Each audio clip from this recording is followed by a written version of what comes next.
In Matthew 1. This is a record of the ancestors of Jesus the Messiah, a descendant of David and Abraham. Abraham was the father of Isaac. Isaac was the father of Jacob. Jacob was the father of Judah and his brothers. Judah was the father of Perez and Zerah, whose mother was Tamar. Perez was the father of Hezron. Hezron was the father of Ram. Ram was the father of Amminadab. Amminadab was the father of Nahason. Nahason was the father of Salom. Salom was the father of Boaz, whose mother was Rahab. Boaz was the father of Obed, whose mother was Ruth. Obed was the father of Jesse. Jesse was the father of King David. David was the father of Solomon, whose mother was Bathsheba, the widow of Uriah. Solomon was the father of Rehoboam. Rehoboam was the father of Abijah. Abijah was the father of Asa. Asa was the father of Jehoshaphat.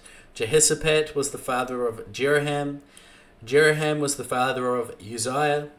Uzziah was the father of Jotham. Jotham was the father of Ahaz. Ahaz was the father of Hezekiah. Hezekiah was the father of Manasseh. Manasseh was the father of Amon. Amon was the father of Josiah.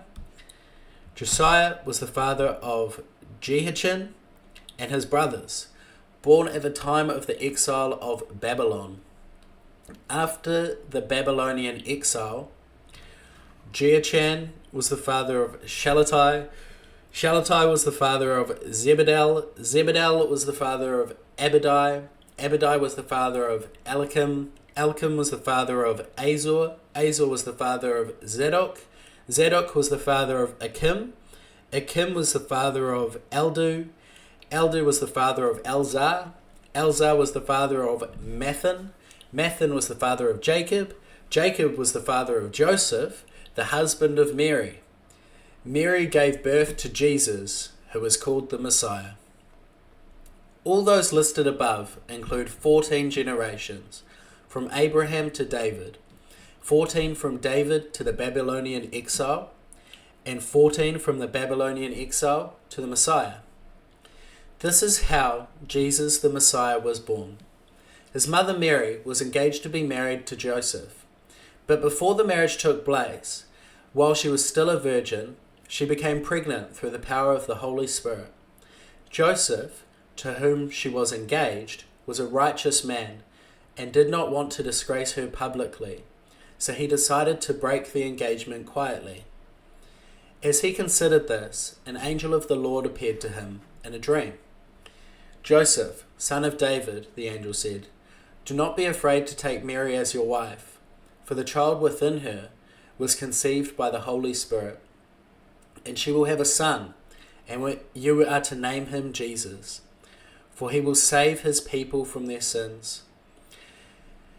All this occurred to fulfill the Lord's message through his prophet. "Look, the virgin will conceive a child. She will give birth to a son, and they will call him Emmanuel, which means God is with us." When Joseph woke up, he did as the angel of the Lord commanded, and took Mary as his wife. But he didn't have sexual relations with her until her son was born, and Joseph named him Jesus. So why do you think it's important that we know the bloodline, the order of people from Abraham down all the way to Jesus? Why do you think that's important for us to read that and to know that?